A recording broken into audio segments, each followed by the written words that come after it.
지난주에 잠시 말씀을 드렸습니다마는 이번 한 몇 주간은 세상이 참으로 흉흉하지를 않습니까?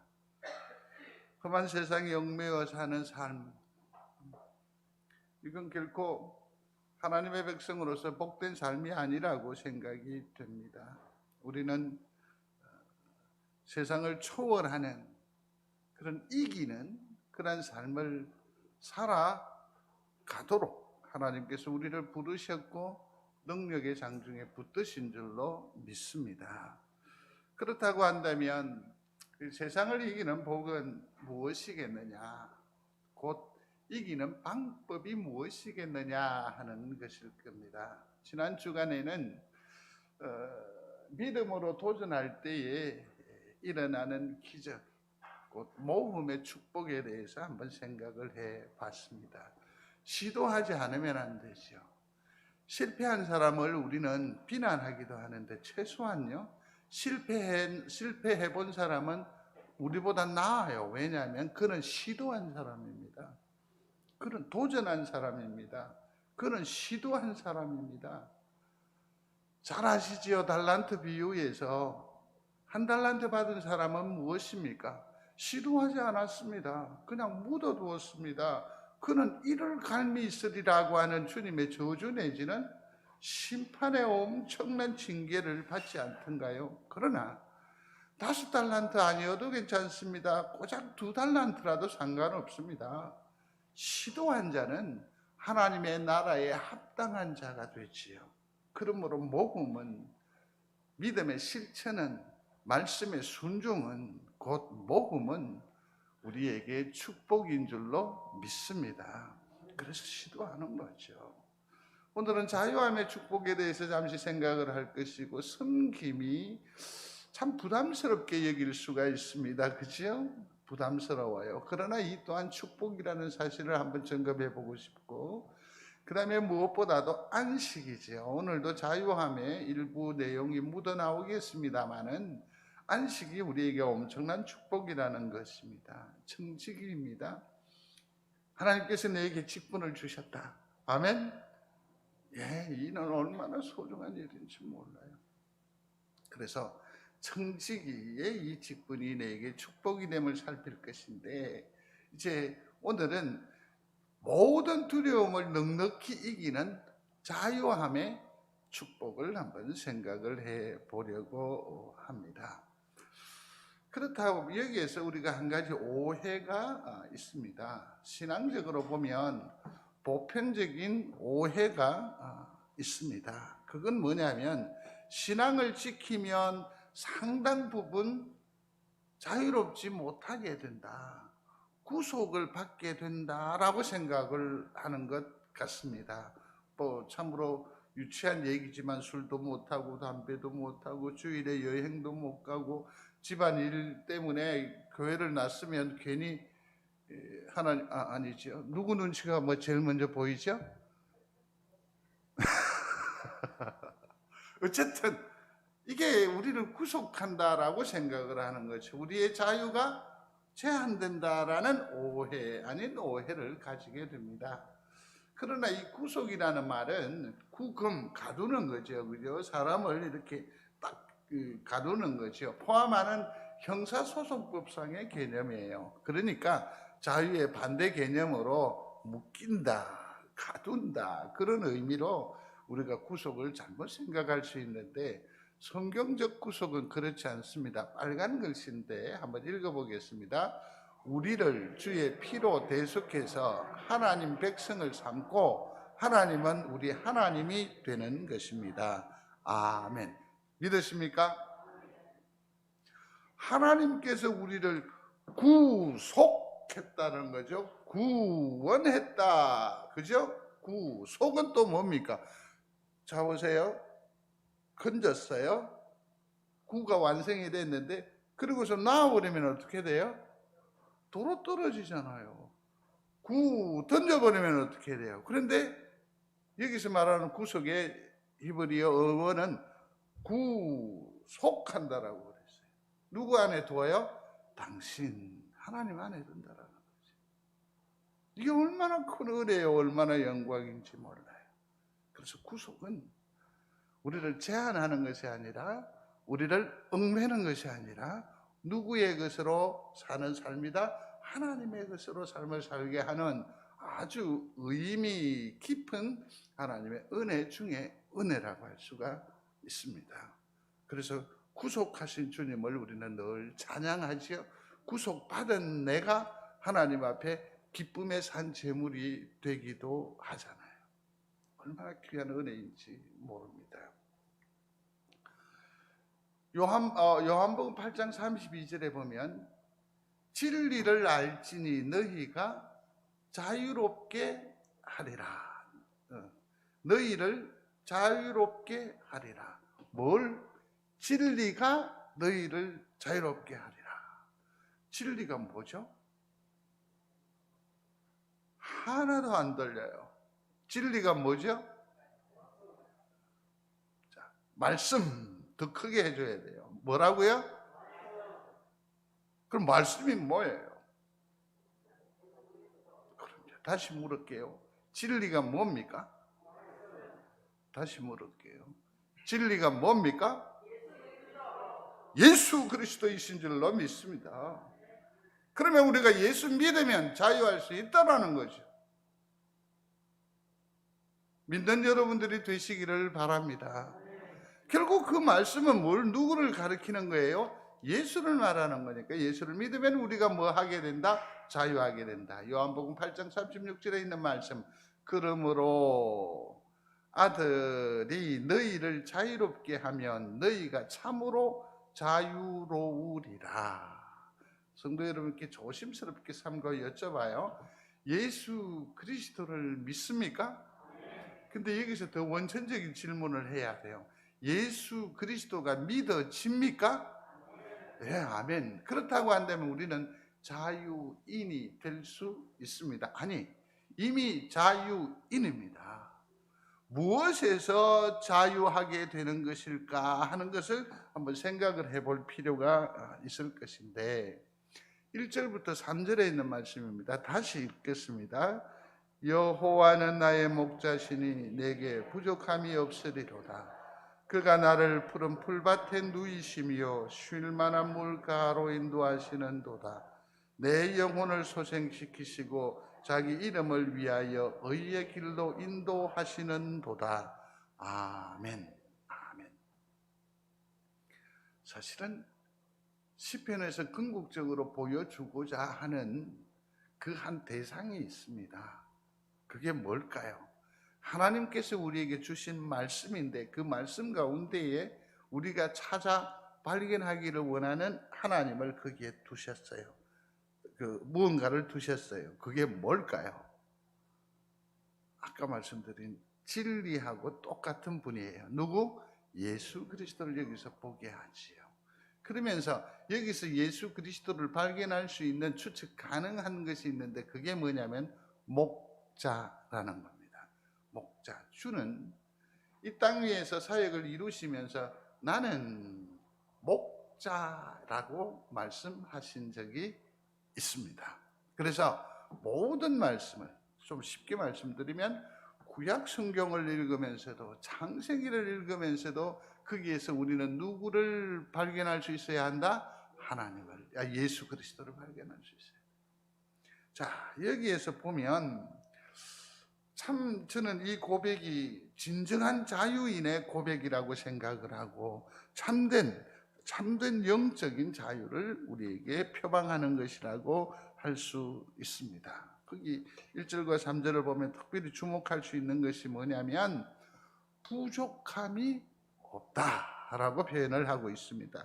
또 나아가서 누이시며 쉴만한 물가로 인도하시는 도다 그랬습니다. 쉴만한 물가. 그 다음에 또 뭐라고 합니까? 소생시키신다고 했습니다. 소생시키신다.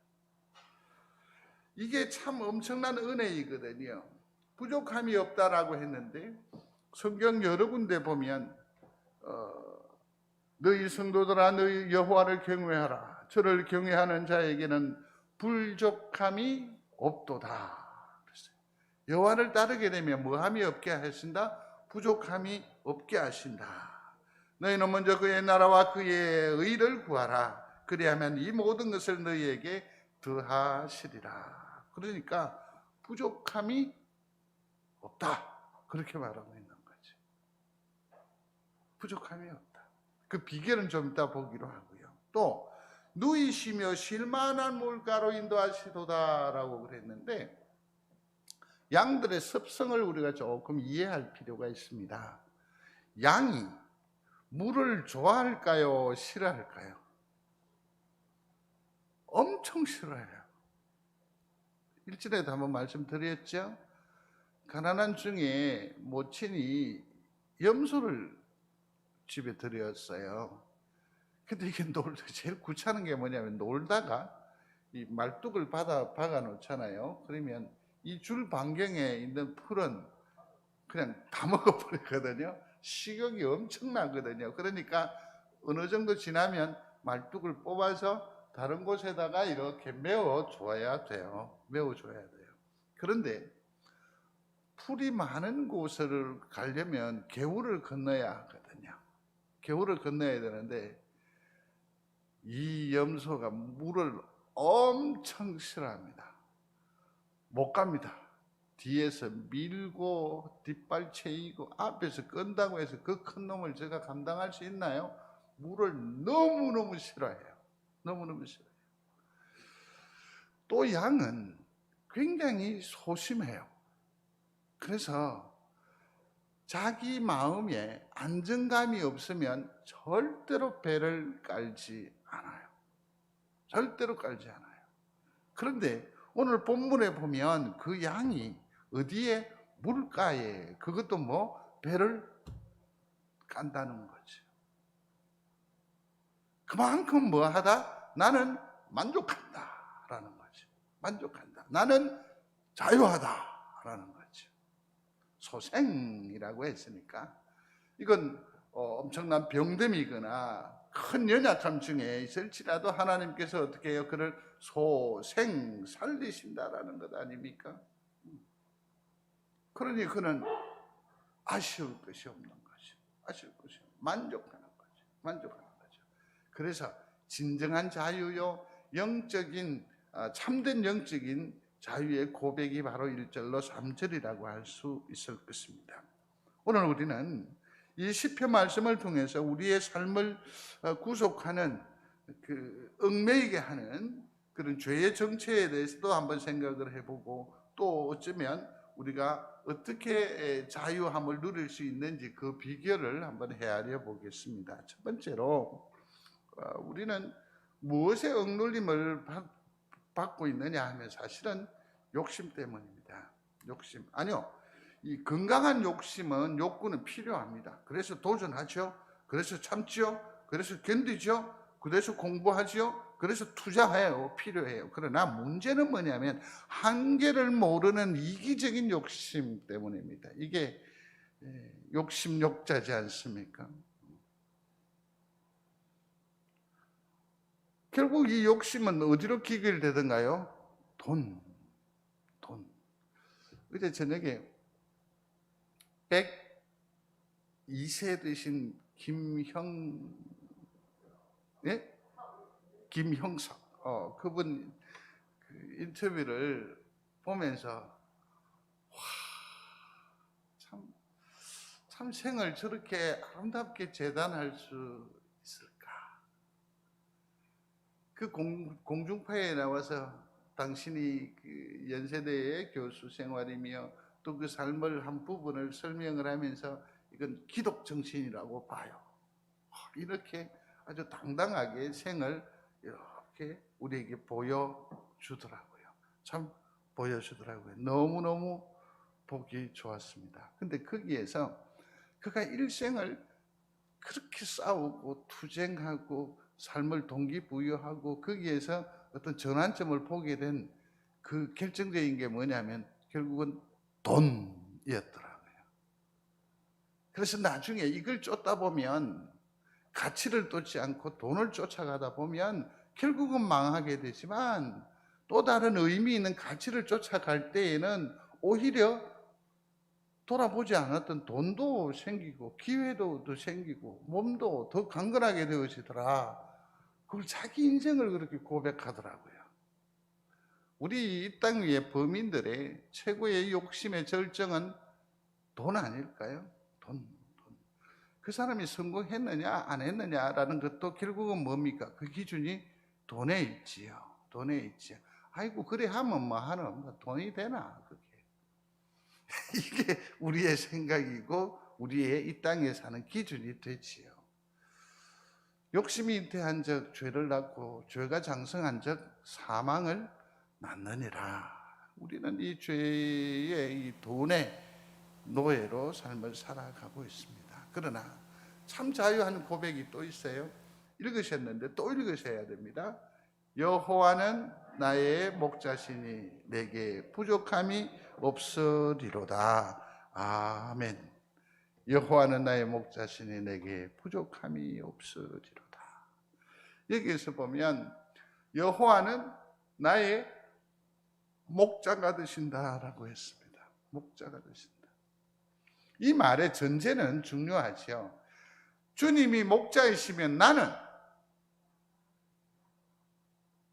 다시 주님이 목자이시면 나는 뭐라는 고백이지요? 양이라는 거죠. 이걸 다르게 의미 있게 다시 재해석을 하면 하나님 나는 아무것도 할 수가 없습니다. 나는 연약합니다. 나는 아둔합니다. 나는 멀리 보지 못합니다. 나는 겁쟁이입니다. 이 고백이 여기에 묻어나 있지요. 그리고 한 걸음 더 나아가면 그러므로 주님이 나를 이끌어 주십시오. 나를 붙들어 주십시오. 나를 주장해 주십시오. 나로 알게 해 주십시오. 이 말이에요. 나는 주님의 양입니다라는 고백과 주님은 나의 목자입니다라고 하는 이 고백 어느 것을 해도 상관이 없어요. 이 엄청난 의미가 다 여기에 포함되는 거죠. 포함되는 거죠. 그는 고백합니다. 여호와는 나의 목자시니. 이 고백이 여러분들의 고백이 되시기를 바랍니다. 시편 78편에도 보면 자기 백성을 양같이 인도하여 내시고 양떼처럼 지도하셨도다.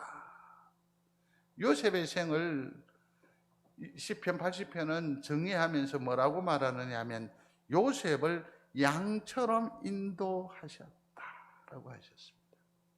인도하시는 목자가 무엇을 기대하지 않았습니다. 바라지도 않았습니다. 그저 긍휼한 마음으로 그를 보듬으셨다, 품으셨다, 인도하셨다라는 것이요. 이사야 40장에 보면 그는 목자같이 양무리를 먹이시며 어린 양을 그 팔로 모아 품에 안으며 젖먹이는 암컷들을 온순히 인도하시리로다. 아멘. 주님은 우리를 그렇게 인도하십니다. 주장하십니다. 이를 발견하는 여러분들이 되시기를 주의 이름으로 축원합니다. 목자 되신다. 어저께 신학교에 강의한 중에 잠시 설교 원고에 없는데 생각히는 것이 있네요. 이사야 45장을 나누었는데 거기 보면 숨어 계시는 하나님이라는 표현이 나옵니다. 아마 45장 15절인지 모르겠는데 하여튼 숨어 계시는 하나님이라고 해요. 하나님께서 들리지 않습니다. 지난번에 몇 주간 전에 살핀 풍랑이 있는데 그 배에 주님이 계셨어요? 아니 계셨어요? 아니 계셨어요. 그러면 이 예수님은 어디에 계셨어요? 산에 계신 거죠. 그러면 구약적으로 덧입히면 숨어 계시는 하나님. 그럼에도 불구하고 그는 주목하셨습니다. 위기에 대해 친히 찾아오셨습니다. 숨어 계시는 하나님. 우리의 삶의 자락에서도 하나님이 우리의 눈앞에, 우리의 일들 앞에 현저하게 만나고들 계십니까? 그럼에도 불구하고 우리가 믿는 것이 있습니다. 그건 뭡니까? 하나님은 살아 계십니다. 하나님은 내 주변에서 일하고 계십니다. 믿습니까? 그러면 이 하나님을 어떻게 내가 만날 수 있느냐? 그 은혜를 되돌릴 수 있느냐? 그 영광을 내가 쟁취할 수 있느냐 하는 것이 문제 아닐까요? 사도 바울이 데살로니가에 가서 사역을 합니다. 그러면서 사도행전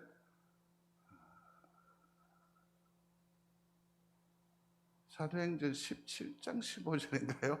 여기 가면 이런 표현을 해요. 더듬어 찾아 발견하는 하나님이라고 표현을 해요. 보십시오. 하나님은 뭐 하신다고 이사야서는 숨어 계신다라고 했어요.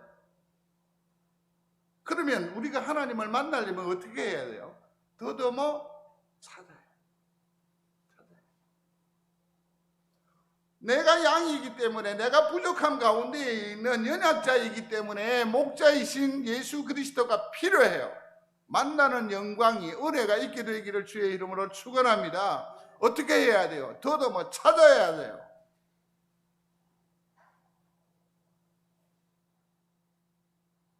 중요한 것은 어디에서 찾느냐는 거죠. 산으로 갈까요? 하나님을 만나기 위해서? 그래서 기도원으로 갈까요? 강으로 갈까요? 들로 갈까요? 너희가 무엇을 보려고 광야에 갔더냐? 하나님은 어디 계시는지 아세요?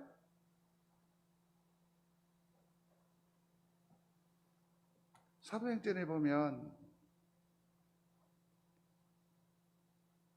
찾아보겠습니다.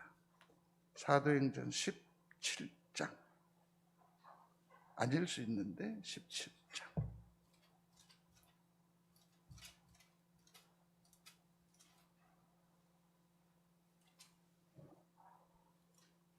너무 중요한 말씀이라서 이는 꼭 찾아와야 될 것 같아요.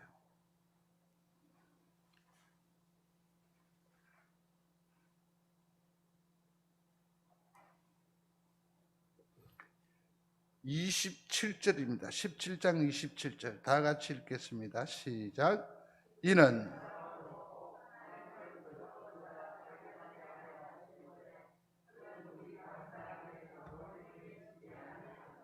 아멘. 멀리 계시지 아니하세요. 하나님은 아주 가까이 계세요. 굳이 산으로 가시지 마십시오. 강으로 가지 마십시오. 광야로 가지 마십시오. 그러면 어디에서 숨어 계시는 하나님을 찾아 발견할 수 있게 되느냐? 26절 보십시오. 다 같이 읽겠습니다. 인류의 모든 족속을 한 혈통으로 만드사 온 땅에 살게 하시고 그들의 연대를 정하시며 그 주의 경계를 한정하셨으니 아멘. 왜 하나님께서 우리를 가정을 이루게 하셨습니까? 왜 하나님께서 우리의 송정제일 공동체를 만드셨습니까? 이 땅에 살게 하셨습니까? 지금까지 생명을 유지하게 하셨습니까? 세대를, 연대를 정하고 우리의 경계를 이렇게 정하셨습니까? 이건 뭘 말하는 겁니까? 우리가 더듬어 찾아 발견하시는 하나님이 거하시는 곳이 어디다? 우리의 삶의 자리에 있다라는 거죠. 더듬어 찾아 발견하는 여러분들이 되시기를 바랍니다. 하나님은 운전대에서도 만날 수 있습니다. 싱크대 앞에서도 만날 수 있어요. 우리의 교제 가운데에서 만나실 수 있어요. 찾으십시오. 더듬어 찾아 발견하는, 그래서 숨어 계시는 하나님을 만나는 은혜가 있게 되기를 바랍니다. 목자, 그리고 고백하십시오. 여호와는 나의 목자이십니다. 여호와는 나의 목자이십니다. 이 고백이 가능하다고 한다면 우리는 거푸 고백할 수 있습니다. 그러므로 나는 만족합니다. 무엇이 많이 채워져서 더하여짐으로 기회를 내가 가짐으로 인해서 만족하는 것이 아니라 나는 오직 뭡니까? 하나님 한 분만 내 마음에 심중에 거하여 계시면 나는 만족합니다. 나는 아쉬울 것이 전혀 없습니다. 천주교에서 주로 사용하는 공동번역에 보면 야페는 나의 목자, 아쉬울 것이 없어라 이렇게 표현을 해놨는데 아쉬울 게 없다고. 아쉬울 것이 없다고.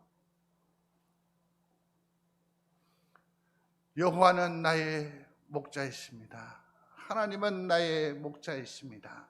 잘 한번 생각해 보십시오. 구속의 그 의미에서 내가 하나님의 백성이 되고 하나님은 나의 뭐가 된다고? 하나님이 되신다고 했습니다. 하나님이 그러면 내 하나님, 나의 하나님이 되신다면 믿는 여러분들이 되시기를 바랍니다. 하나님의 그 풍성과 위대하심과 아름다움과 밝음과 은혜가 다 누구의 것이 됩니까? 믿는 여러분들이 되시기를 바랍니다. 그래서 평강과 안녕과 축복과 은혜 다 헤아릴 수 없지요. 하나님을 나의 목자로 발견하는 순간 우리는 이 은혜를 누리면서 진정 자유인이 될 수 있습니다. 세상을 초월할 수 있습니다. 세상을 역류할 수 있습니다. 세상에 얽매이지 않을 수 있습니다. 얽매이지 않을 수 있습니다. 두 번째는 두려움에서의 자유를 말합니다. 사실 이 두려움이라는 것은 우리가 이 땅의 삶을 살아가면 누구나 할 것 없이 다 경험하는 참 아픔입니다. 근데 본시 천지를 창조하셨던 그 즈음에는 두려움이라는 것이 없었습니다. 이건 언제 들어왔느냐 하면 창세기 3장에 가면 그 범죄함이 두려움을 가져오게 했지요. 이르되 내가 동산에서 같이요 하나님의 소리를 듣고 내가 벗었으므로 두려워하여 숨었나이다. 아멘. 이때부터 두려움이 우리 가운데에 들어오게 되어졌습니다. 시편의 기자가 참으로 영적이지 않습니까? 거룩한 삶인데 우리에게 엄청난 귀감이 되기도 하고 또 어떤 때는 도전이 되기도 하는데 그가 우리의 생을 뭐라고 합니까? 사망의 음침한 골짜기라고 지칭할 정도로 우리 인생 자체는 두려움에 휩싸여 있습니다. 두려움에 휩싸여 있습니다. 제가 중학교 1학년 때 저 혼자 고향에 남은 적이 있습니다. 그래서 큰 집에서 중학교를 다녀야 합니다. 지금으로 치면 한 15리 정도 거리가 됩니다. 근데 그때 제때 마치고 그냥 바로 가면 될 텐데 그러지 않았습니다. 왜냐하면 우리 그 큰아버님이 모처럼 중학교 1학년인데 큰 일꾼으로 보시는 거죠. 제가 그렇게 능력이 있어 보입니까? 아침에 일어나면 망태기를 이렇게 주면서 밥값하라고 그러거든요. 근데 뭐 그 쉽잖아요, 그죠? 근데 여러분 경험해 보신 분은 아실 겁니다. 이 꼴망태기는요, 넣어도 끝이 없습니다. 이게 그물처럼 돼가지고 이게 막 차라리 밥을 안 먹고 말지 얼마나 많은 고민을 했는지 모릅니다. 그러니 조금 해 있을 때 들어가면 큰아버지에게 분명히 뭐라고 얘기할 것 같고, 그러니까 공부 차는 거 좋아하니까 늦게 가요. 이제 밤이 문제입니다. 거기는 호랑이가 뭐 나타났다는 그 골짜기도 있고 한데 여기를 지나요. 제가 그때 사도신경은 잘 그때는 익숙하지 않았던 것 같은데 주기도문을 아마 그냥 1000몇 번을 외면 그 고개를 넘었던 적이 있습니다. 나이 든 사람이거나 또 어떠한 처지와 형편에 있든지 간에 우리는 두려움에서 자유할 수 없는 인생의 여정을 살아가고 있다고 해도 과언이 아닐 것입니다. 두려움을 어떻게 이길 수 있을까? 어떻게 이길 수 있을까? 그가 나를 풀밭에 누이시며 쉴 만한 물가로 인도하시는 도다. 그랬단 말이에요. 왜 그에게는 두려움이 없었을까? 그죠? 또 싫어한 것 잘 극복할 수 있잖아요. 이 트라우마까지 극복했어요. 이게 어떻게 가능할까라는 생각을 한번 해봅니다. 4절인데 같이 한번 읽겠습니다. 4절. 내가 사망의 음침한 골짜기로 다닐지라도 해를 두려워하지 않을 것은 주께서 나와 함께 하심이라. 주의 지팡이와 막대기가 나를 안위하시나이다. 아멘. 이게 뭐냐면 내가 사망의 음침한 골짜기를 두려워하고 다니지만 그래도 내가 두려워하지 않는 것은 주께서 나와 뭐 하신다? 함께 하신다. 주님이 나와 함께 하시면 나는 겁날 것이 없다라고 말하고 있음을 보게 됩니다. 세상은 이 두려움을 이용해서 아주 많은 것들을 우리에게 옥죄입니다. 그 중에 하나가 뭐 보험업, 생명보험, 뭐 암보험, 뭐 요즘 치아보험, 뭐 이렇게 하잖아요. 이게 결국은 뭐냐면 우리 속에 있는 두려움을 자극하는 거예요.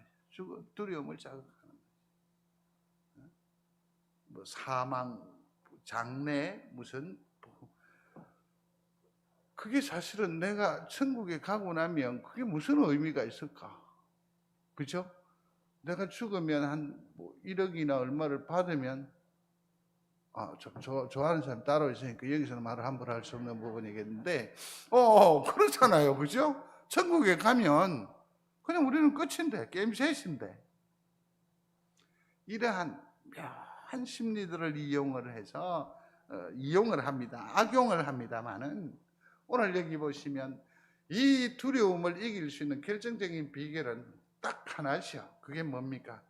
주께서 나와 함께 하시며 믿는 여러분들이 되시기를 바랍니다. 우리가 왜 말씀 묵상이 필요하고 왜 찬양의 그 운율이 가락이 우리 가운데 있어야 하느냐 하면 이러한 것들을 늘 되뇌입니다. 소리합니다. 기도합니다. 묵상합니다. 이런 것들을 통해서 우리가 확인할 수 있는 게 있습니다. 그건 다름이 아니라 하나님이 늘 우리와 함께 하심을 믿습니다. 그 이름이 뭐죠? 임마누엘이시거든요. 그런데 뭐냐면 이렇게 함께 계시지만 요 앞번에 살필 때 뭐라고 했습니까? 더더머 그랬잖아요. 그러니까 늘 우리는 삶의 자리에서 두려움에 휩쓸려 있으니까 그 하나님을 늘 누려요? 못 누려요? 못 누린다라는 거죠. 그렇기 때문에 그 하나님의 임재를 내 삶에 실제화하고 구체화하고 또 현실화하는 것이 뭐냐면 찬양으로, 기도로, 말씀 묵상으로 늘 하나님의 온기를 나에게 더하는 거죠. 이런 지혜로운 탁월한 선택이 우리 성도들 중에 있게 되기를 주의 이름으로 축원합니다. 그래서 우리가 거룩이라고 하는 것은 거룩으로 말미암아 이미 이룬 구원에 영향 없습니다. 그렇죠?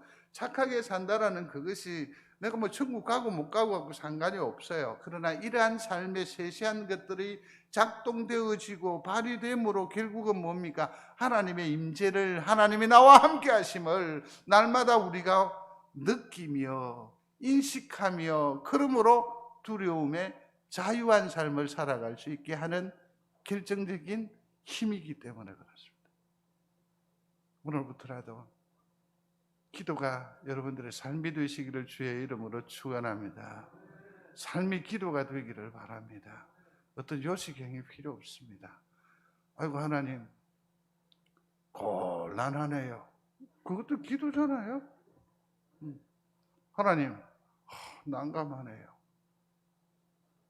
늘 하나님 앞에 열린 여러분들이 되시기를 바랍니다. 참으로 어렵습니다. 힘듭니다. 제가 성경 읽기 수종을 들면서 이번 주간에는 저 혼자서는 쾌제를 불렀어요. 왜냐하면 이제 말라기가 좀 다음 주쯤이면 말라기가 손에 잡혀요. 손에 잡혀요. 이 성경 읽기표를 얼마나 접급했던지 이 부분이 다 흘렀어요. 다 흘렀어요. 1월 달에 그어놓은 볼펜의 색상이 변할 정도로 저는 한 켠도 앞으로 가지 않았거든요. 그렇다고 처지지도 않고 그런 말씀 묵상. 그 중에서 가장 느낀 큰 감동은 무엇이냐면 우리 성도들 가운데에서 많은 부분들이 하나님과 동행하는 삶을 여기까지 살아들 오고 계신다. 이걸 발견했을 때 너무 감사했습니다. 너무너무 감사했습니다. 말씀을 생각하십시오. 말씀을 붙드십시오. 하나님이 나와 함께 하심을 만끽하시게 될 줄로 믿습니다. 이것이 뭡니까? 두려움을 이기는, 그래서 자유함을 누리는 능력이 된다라는 것을 우리는 말씀을 통해서 확인할 수 있게 됩니다. 세 번째는 상처입니다. 상처. 죄가 초래한 그 중에 하나가 이 상처입니다. 자, 보십시다. 하나님이 주셔서 나와 함께 있게 하신 여자, 누구죠? 용서하십시오, 이런 표현을. 집 마누라 보고, 자기 부인 보고. 요즘 이렇게 얘기했다가는 그건 뭐 끝나는 거지만, 자기는 면피하고자 이렇게 얘기를 능지레를 떨지만 실상 누가 상처를 받아요? 하와가 얼마나 상처가 됐을까요? 우리의 관계에 있어서도 나를 변명하고 나를 증명하려고 하다 보면 의외로 많은 상처를 우리는 주면서 살아가고 있고 받으면서 살아가고 있습니다. 그래서 우리의 인생을 그림을 이렇게 그리면 온통 뭔 투성이다? 상처투성이라고 할 수밖에 없어요. 하나님은 우리 속에 상처를 어떻게 치료하십니까? 이것이 치료가 필요하거든요. 왜냐하면 이게 트라우마가 되면 아무것도 할 수가 없어요. 내가 돈이 있어도 안 되고 능력이 있어도 안 돼요. 이 상처는 꼼짝도 못하게 해요. 물가로 가지를 못하게 해요. 엘리베이터 오르지도 못해요. 출렁다리 구경도 쳐다만 봐도 그냥 한다고요. 그 인간 보기만 해도, 누가 소리만 들어도, 죄송합니다. 저는 그런 사람이 없습니다. 5절입니다. 같이 읽겠습니다. 시작. 주께서 내 원수의 목전에서 내게 상을 차려주시고 기름을 내 머리에 부으셨으니 내 잔이 넘치나이다. 여기서 주목해야 할 단어가 있는데 그건 다름이 아니라 기름 부음이라고 할 수 있을 것입니다. 이게 왜 양의 비유에서 기름 부음을 얘기하느냐? 기름 부음이라고 하는 것은 뭡니까? 왕과 선지자와 제사장들에게 감람유를 부어서 그 거룩으로 구별하는 거잖아요. 근데 이걸 왜 양에게 기름을 주느냐 하면 그 코가 있습니다. 얘들은 털옷을 입고 있기 때문에 이 호흡에 상당히 어렵지요. 반려견도 마찬가지지만 그들이 조금만 움직이면 하는 것은 뭐냐면 안에 있는 열기를 내는 거죠. 그래서 반려견들에게 초콜릿을 주면 돼요, 안 돼요? 안 돼요. 그 속에 안에서 반려를 하기 때문에 감당하기가 굉장히 힘들어서요. 그러니까 계속 그렇게 하게 되니까 어떻게 됩니까? 코가 입기문에서 항상 촉촉하게 젖어요. 그럼 코파리가 어디로 오느냐면 촉촉한 여기에 온다고요. 그렇게 해서 이 근처에다가 알을 낳아버려요. 그러면 코라는 것은 내 품는 기능이 더 강합니까? 당기는 게 강합니까? 들이는 기능이 훨씬 강화되어 있거든요. 그래서 이 코파리가 안으로 들어가서 거기서 부화를 하게 돼요. 그러면 나중에 이게 어디로 가느냐면 머리까지 가요. 그렇게 해서 머리를 돌로 막 이렇게 박기도 하지요. 그래서 결국 생명과 직결되는 부분입니다. 그래서 양을 관리하는 목자는 항상 기회가 있을 때마다 그 코에다가 머리에다가 기름을 이렇게 바르면 쭉 젖어지면서, 코만 바르면 금방 닦아버리니까 쭉 늘면서 또 적시고 또 적시고 또 적시고 함으로 인해서 양을 보호하는 거죠. 보호하는 거죠. 그러나 여기 신약에 와서는 조금 다르게 해석이 됩니다. 신약에서의 기름 부음, 여쭤봅니다. 여러분들은 기름 부음을 받으셨는지요? 최소한 안수 집사님 이상은 그 안수를 두고서 뭐라고 표현하던가요? 기름 부음 받은, 그렇게 표현을 하잖아요. 또 목사님들을 두고서 기름 부음 받은 종, 이렇게 얘기를 하는데, 여러분들은 기름 부음을 받으셨습니까? 제가 조금 이제 어깨를 펴도 됩니까? 저는 기름 부음을 받았으니까. 기죽지 마십시오. 신약에서 말하는 기름 부음은 성령임을 증거합니다. 성령 받았다라는 거죠. 말을 바꾸겠습니다. 여러분들은 성령을 받으셨습니까? 그러면 여러분들은 기름 부음 받은 자예요. 하나님으로부터 구별된 영이라는 거죠. 예수님께서 말씀하셨어요. 주의 성령이 내게 임하셨으니 이는 가난한 자에게 복음을 전하게 하시려고 내게 기름을 부으시고. 아멘. 그러니까 이 신약적인 오늘 이 시대의 의미는, 기름 부음의 의미는 뭐라고요? 성령을 말하는 거죠. 성령을 받았다라고 얘기할 수 있죠. 우리 속의 상처를 성령을 부어주심으로 치료하시는 하나님을 만나시기를 바랍니다. 마음의 상처에서 우리가 자유할 수 있을 것입니다. 마지막으로 죽음입니다. 죄의 삭은 사망입니다. 우리 인류의 최후의 그 원수라고 할 수 있지요. 사망한 너의 승리가 어디 있느냐? 사망한 너가 쏘는 것이 어디 있느냐? 사실은 죽음이 우리를 삼키거든요. 최종 승리자는 누구이든가요? 세상으로 보면 죽음이에요. 그러니까 그가 승리하는 거고 그가 이기는 자라고 할 수 있겠지요. 그러나 고린도전서 15장에서 말합니다. 우리 주 예수 그리스도로 말미암아 우리에게 승리를 주시는 하나님께 감사하노니. 고린도전서에서는 만일 땅에 있는 우리의 장막집이 무너지면 하나님께서 지으신 집 곧 손으로 지은 것이 아니요 하늘에 있는 영원한 집이 우리에게 있는 줄 아느니라. 아멘. 이 생각이 어디에서 가능하냐면 부활신앙이에요.